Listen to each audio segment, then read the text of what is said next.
US dollar, Canadian dollar whipsaws as tariff tensions escalate once again, Frank.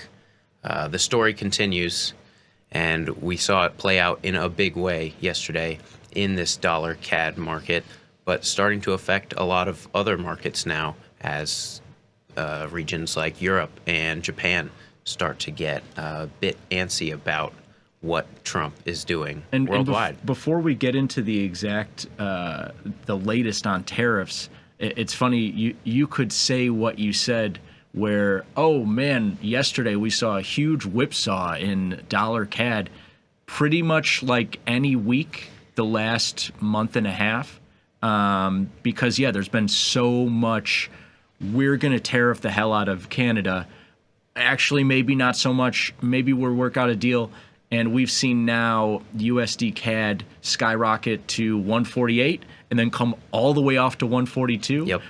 It's made these short-term but large moves up to 144 and then back off to 143 or 142.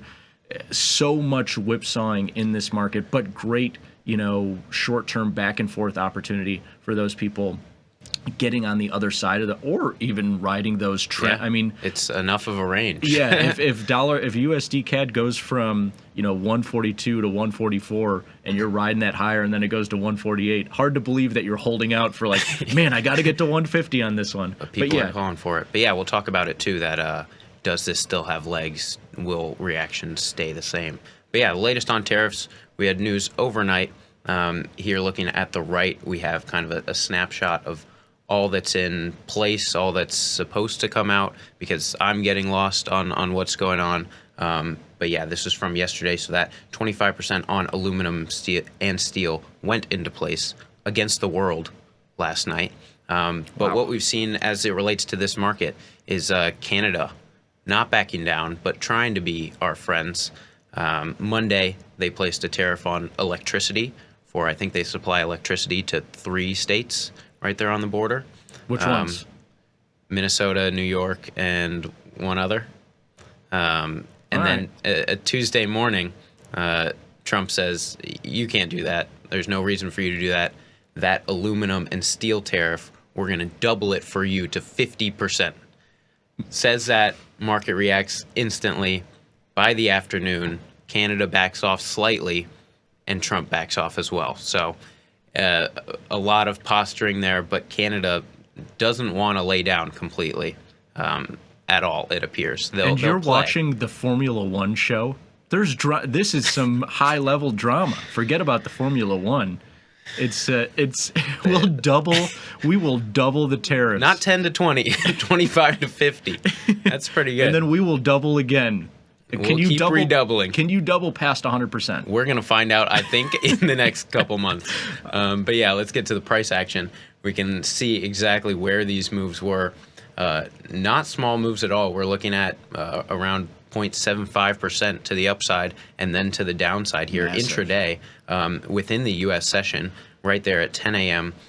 Coming off by U.S. market close. But yeah, just huge moves hitting 145. Once again, hasn't sustained a ton of time above 145. But yeah, this is where we were at yesterday. And just for some context, a forex market like USD CAD moves with a volatility of probably 6 to 8% annually. Right. Keep in mind, whenever anybody's quoting you a volatility, like, oh, the VIX is 24%. That's an annualized number. The expectation is S&Ps to move 24% up or down in the next year. This USD CAD market and most major USD Forex pairs move with a volatility of, like 6 to 10%. I've seen plenty of years where Eurodollar has moved with an annual volatility of 3 or 4%. Jeez, yeah. Okay? And so when you talk about, an almost 1% move higher and giving all of it back in the course of 5 hours, that's a massive move here, let alone the fact that, I know we'll get to the historical prices in a second, 145 is some of the high. If you took out the blip to 148 in this market, the highest price in 20 years in this market. So huge moves at extremes all around these tariffs. But yeah, walk us through some more of it.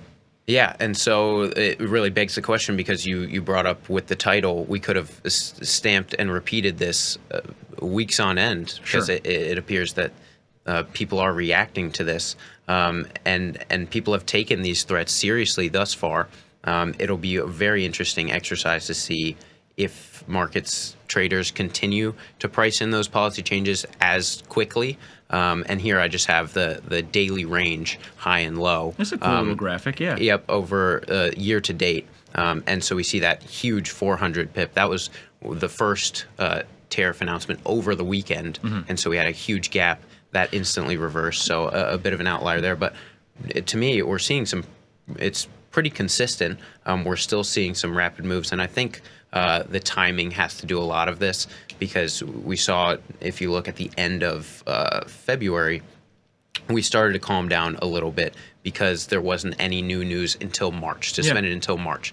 This recent news yesterday was, I'm going to slap an extra 25% on you tomorrow. Yeah. And I think you have to kind of respect that. It used to be an end of month, start of month kind of thing, where, the middle of February, it's like, okay, we're waiting until March. But yeah, this is a nice, picked back up. A nice graphic, because, you would have thought, if you didn't have the action in the last 2 weeks, in this market, you would have thought, okay, volatility is getting crushed. Exactly. And we're not seeing as many big moves, but pretty consistently, you're seeing 100, 120, 150, 170 point moves across the last several weeks. But yeah, take us into the end of this, because now you have the daily chart, and you're starting to see that not only are we getting big wicks here, big moves back and forth.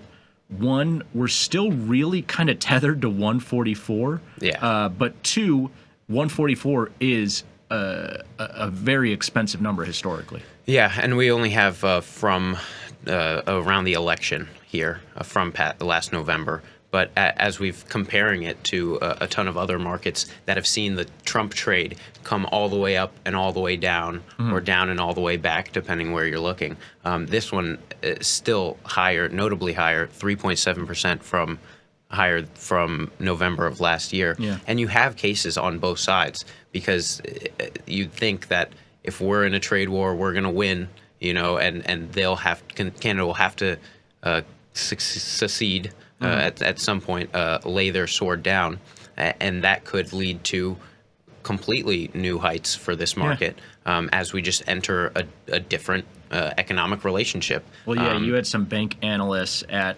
a month and a half ago, going into that February move, calling for 150, 155, which is still very much on the table here at 144. But it would take I think some new extremes for tariffs, and the kind of elephant in the room, which is Canadian economy and interest rates moving lower. But and then you have interesting stuff. You have the other side of it as well, that now it's tariff against the world. U.S. might start feeling some of that pressure, and that if that affects our growth overall, that can easily bleed into this dollar CAD market. Well, cool.